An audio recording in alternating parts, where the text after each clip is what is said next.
Être graphiste, c'est pas uniquement maîtriser la suite Adobe, Photoshop, After Effects, etc.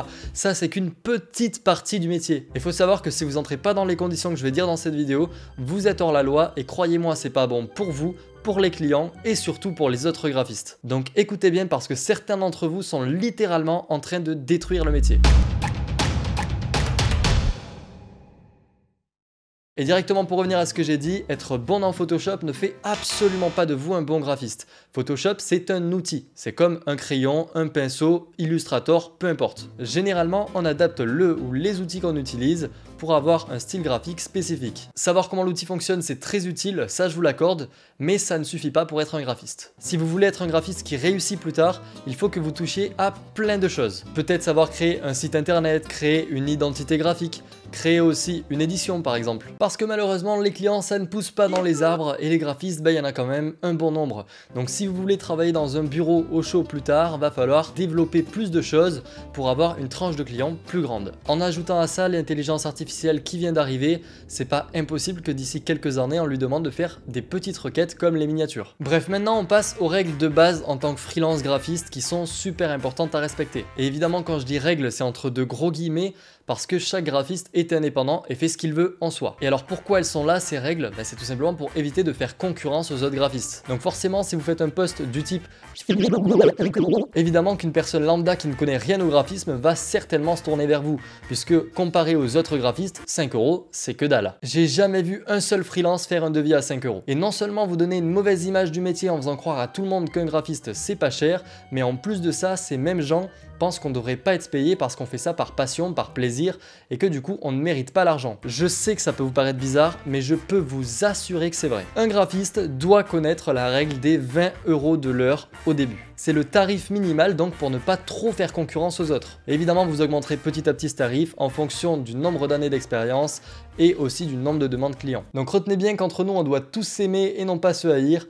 Tous les graphistes ont leur propre patte graphique, ce qui les rend uniques. Et oui, même vous. Donc ça veut dire qu'on a tous des choses à apprendre des uns et des autres. Ensuite, comme autre règle, on a les devis qui sont là pour vous protéger en tant que graphiste, pour être sûr que le client va payer. On le fait avant quoi que ce soit et normalement il vaut mieux le faire en appel pour se mettre d'accord sur le projet. Ensuite évidemment vous lui faites le devis et c'est qu'après qu'il est signé que là vous pouvez commencer à travailler. Et pour créer votre devis je vous invite à passer faire un tour sur YouTube parce que pour l'instant sur ma chaîne il n'y a pas cette vidéo. Et comme dernière règle on retrouve bien évidemment la facture. Sur le devis c'est quasiment impossible que vous ayez le tarif réel que le client va payer à la fin. Parce que vous allez peut-être y passer plus de temps et sachant que vous êtes payé à l'heure, forcément ça peut peut-être augmenter.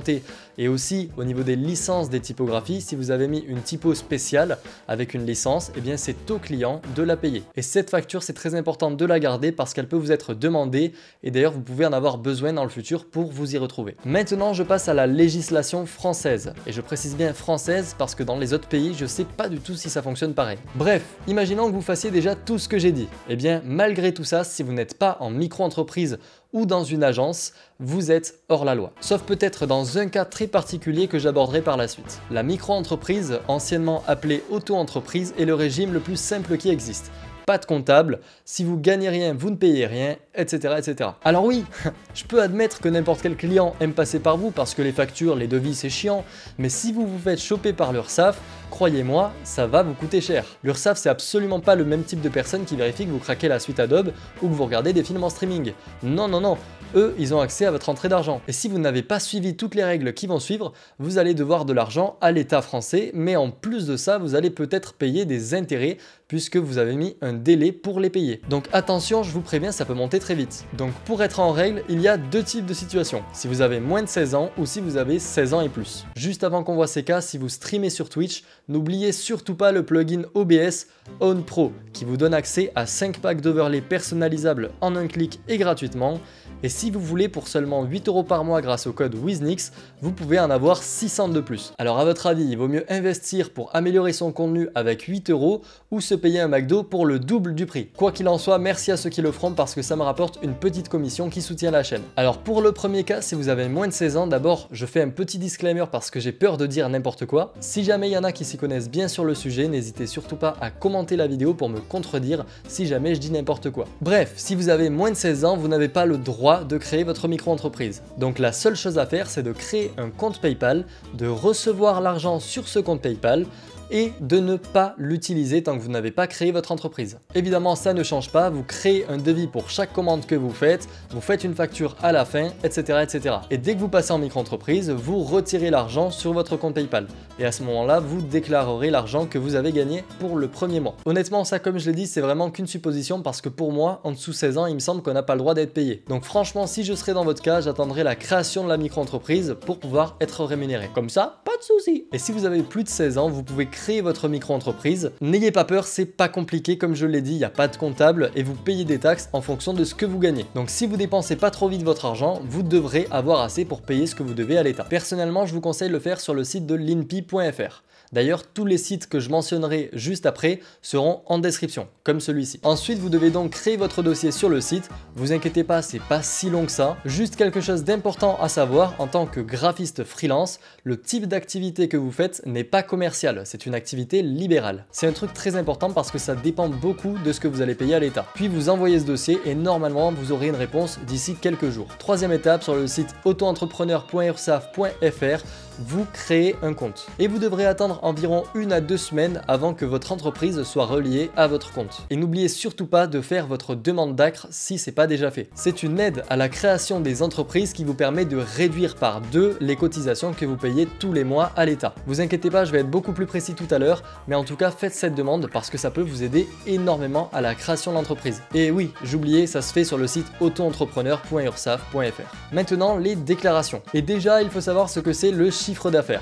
C'est tout simplement l'addition de toutes vos factures faites à vos clients sans enlever aucune taxe. Et ce chiffre d'affaires, l'URSSAF en prend 22%. Bam, direct, ça part. Mais ça c'était avant puisque maintenant c'est 21,1%, donc c'est un peu moins cher. En gros, si vous comprenez pas ce que je veux dire, si à la fin du mois vous avez gagné 100 €, vous devrez 21,1 € à l'État. Vous pouvez choisir de faire ces déclarations tous les mois ou tous les 3 mois. Personnellement, je préfère tous les mois pour être sûr de ne pas avoir dépensé l'argent que je dois. Et vous pouvez aussi le faire soit en papier, soit en numérique avec l'application. Et comme je l'ai dit, si vous avez fait votre demande d'ACRE et qu'elle a été acceptée, d'ailleurs au passage il faut la faire assez rapidement après la création de l'entreprise, les cotisations seront réduites par 2, donc vous ne devrez pas 21,1 € si vous avez gagné 100 €, mais bien 10,55 €. Après, si vous voulez être sûr de vous y retrouver niveau argent, vous pouvez tout de même créer un deuxième compte bancaire pour l'entreprise, c'est mieux. Maintenant, si vous avez des clients qui sont situés hors France, vous devez récupérer toutes les factures correspondantes et les additionner. Et ce montant, vous devrez le déclarer sur le site des douanes. Et normalement, si je dis pas de bêtises, les douanes prennent entre 6 et 12%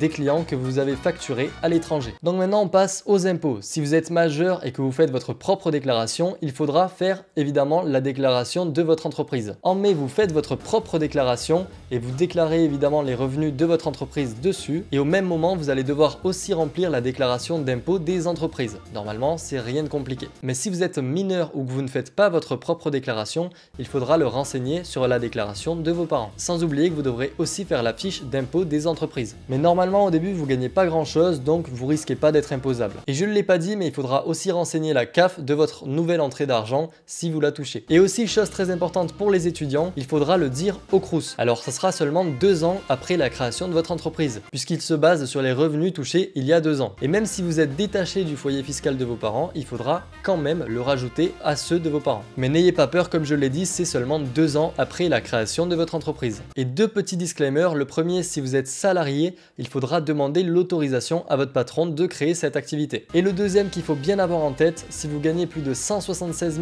200 € de chiffre d'affaires annuel, vous serez dans l'obligation de basculer en entreprise individuelle, donc en vraie entreprise. Mais pour le coup, moi je suis pas du tout renseigné sur ce sujet, donc je vais pas vous en parler. Et après avoir fait tout ça, qu'est-ce qu'il faut faire? Il faut se payer. Et pour se verser un salaire, vous inquiétez pas, comme je l'ai dit, vous êtes en micro-entreprise, donc vous n'avez aucune fiche de paie à faire. Vous pouvez utiliser l'argent comme vous le souhaitez, tant que vous gardez assez pour pouvoir payer vos taxes. Maintenant que vous savez tout ça, est-ce que vous pensez vraiment qu'une bannière ou une miniature qui vous a pris 3 heures à faire vaut vraiment 20 €? Si on vous retire les taxes, dans le meilleur des cas, il vous reste 17,89 € et dans le pire, environ 12 € si je me suis pas trompé dans les calculs. Si vous avez des choses à corriger, n'hésitez surtout pas à le dire en commentaire comme je l'ai dit. Et si vous voulez savoir comment créer votre propre identité graphique, je vous conseille de regarder cette vidéo.